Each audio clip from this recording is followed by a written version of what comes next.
Actually, we are totally optimistic people, Okay, that's and excellent. we love the life and the future. We are happy guys, and that's the reason we also now stop working, and now it becomes the ceremony moment. And I ask the fourth, maybe we stay here. I think we stay together. I ask the fifth gentleman, Hannes Swoboda, to the floor. He is head of the jury of the Bruno Kreisky Preis at the Dr. Karl Renner Institute, and this jury decided to give this award in 1917. 1917. It's not for the last year. 1917 to Branko Milanovic, and Hannes, we are glad to have you here as head of the jury to speak the words of Laudatio to Branko Milanovic. Well, it's a bit difficult because much has been said, and I don't want to repeat too much. I have, of course, a speech. I can send it to you, so in order that you say I'm prepared. But let me say perhaps some brief points. Why do we choose your book, or did we choose your book for the Political Prize? It was not the only one who was in discussion, so there was a competition. But I think one of the reasons is we wanted to choose a book which gives some answers to questions we have in a very strange situation. When we see that recently Donald Trump has been elected as president of the US, and Xi Jinping, the Chinese leader in Davos, defended globalization. Maybe we thought it would be different, but it was like that. But that is a second point, because as you describe it very clearly, there are losers and winners. And very often we look at developments like globalization. Either it's very good, it creates wealth, it reduces poverty, or it's very bad and every problem we have is because of globalization. But you have a very different point of view, a differentiated point of view, and that I think is very important for us to say. Third point, economics and political situations are very closely linked. Very often people think about the economic situation, or they speak about politics and political development. What you very clearly demonstrate is there's a close link.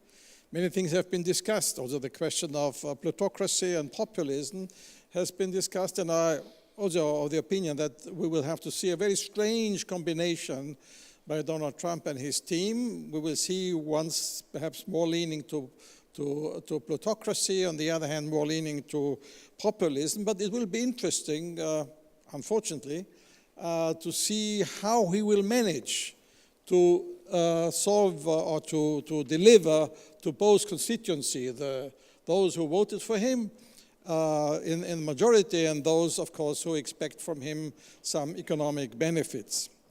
A very important point you are agreeing with is the whole question of migration. It has been discussed. I think, again, you can agree or disagree with one of the conclusions, but we have to see it from a pragmatic point of view.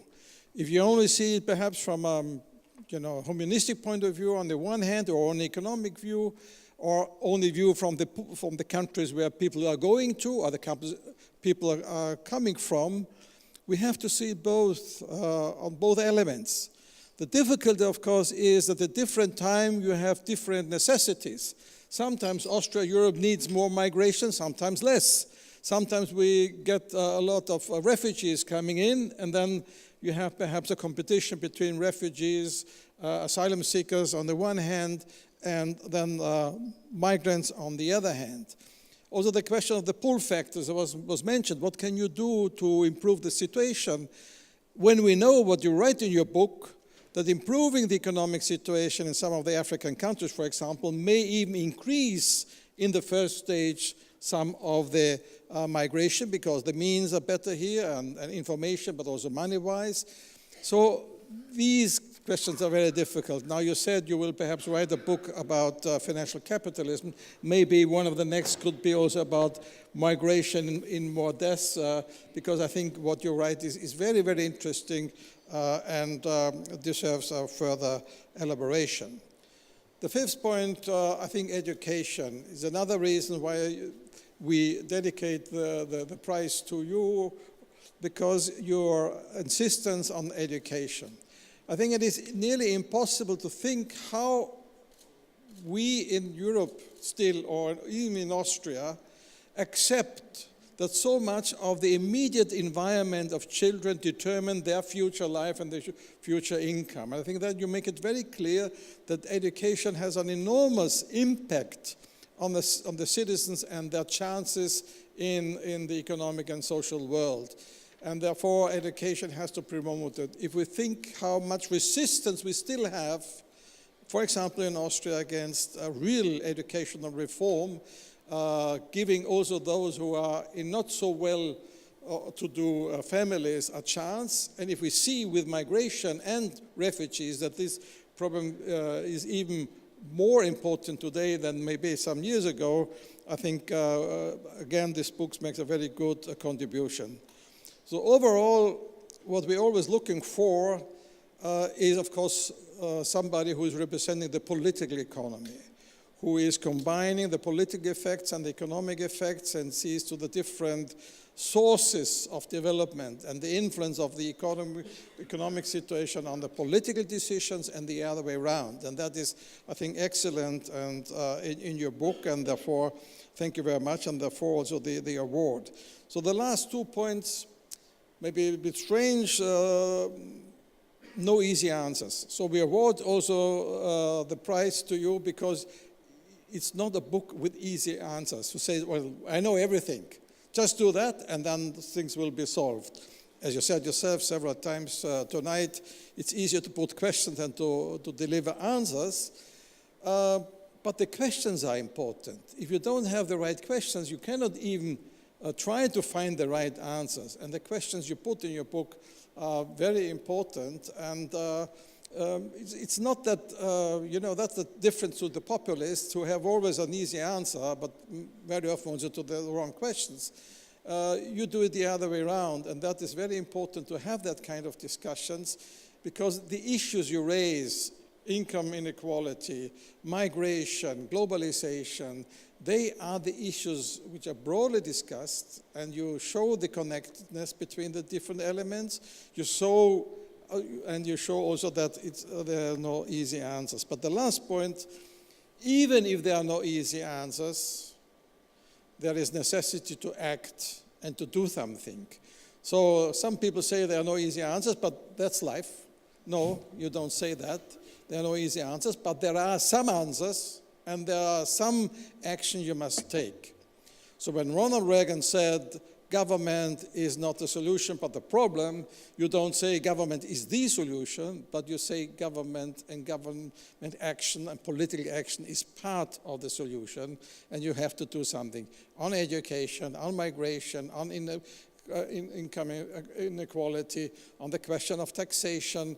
Now again, you may have different opinions about how tax evasion can be fought against and how important inheritance tax is. I think it is important, would be important. Unfortunately, it has been abolished in many of our countries, including in Austria, because people did not think about the income effect and the social effect of that kind of decisions. So I could go on with many other points, but I think the audience know and have seen what are the positions of Branko Milanovic and his book. It's not a very thick book, but it's thick, or it's full of many ideas and yes, questions, but also some of the answers which give you some food for thought, and which is especially important for politics, but especially, of course, for economic policy. So I'm very happy I can award the prize to you in this room which is belonging to the Arbeiterkammer, where I started many years ago in the last century, in the last millennium, in the department which is now headed by Markus. I never made it to head the department. Could head another department, but I'm very grateful for the Arbeiterkammer because you learn a lot of things, and you learn that economics and politics are closely linked, and that leads me again to your book. And we want to thank you for coming, for teaching here, and for having that kind of discussion. And I know you will say that you deserve the prize, but you deserve it so much that even you transfer it to some other people who may deserve the money more. But I think that also shows your moral capacity and not only your intellectual capacity. Thank you very much. Thank you very much. Thank you very much. I really appreciate it. Thank you very much. Thank you very much. Thank you for your excellent. Thank you very much.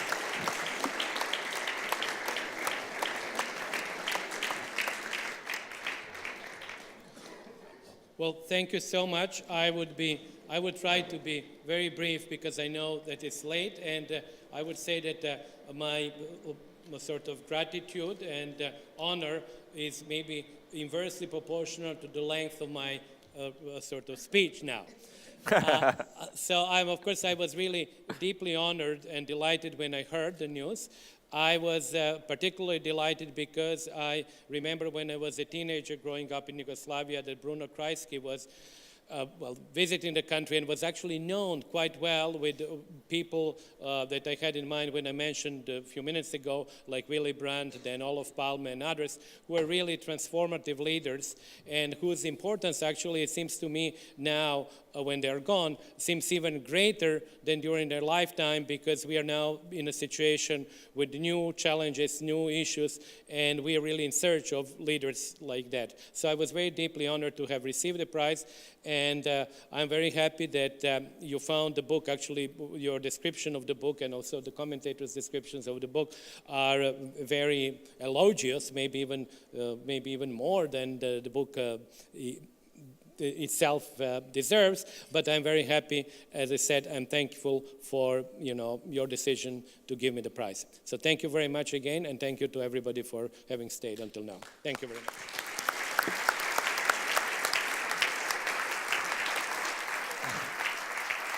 Thank you very much. I want to add, or I have to add two things.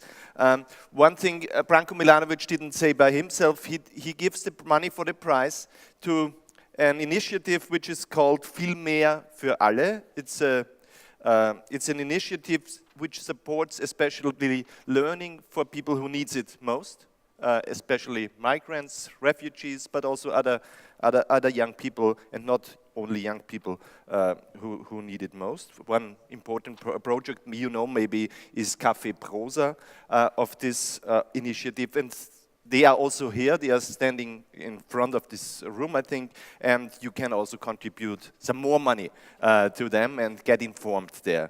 The second thing I want to say is I'm really glad that we had you here. We were very honored. I'm very glad that you were everybody here, and I say thank you to everybody who contributed to this evening, to you, and also to the partners of us. And I also want now to say welcome to a person who is also here, and I'm very glad that you are here. Heinrich Geiselberger from the Surkamp Verlag, the publisher of this book. He came directly from Berlin also for this evening. We are very glad to have you here, Heinrich, and thank you very much. You can also buy the book for sure.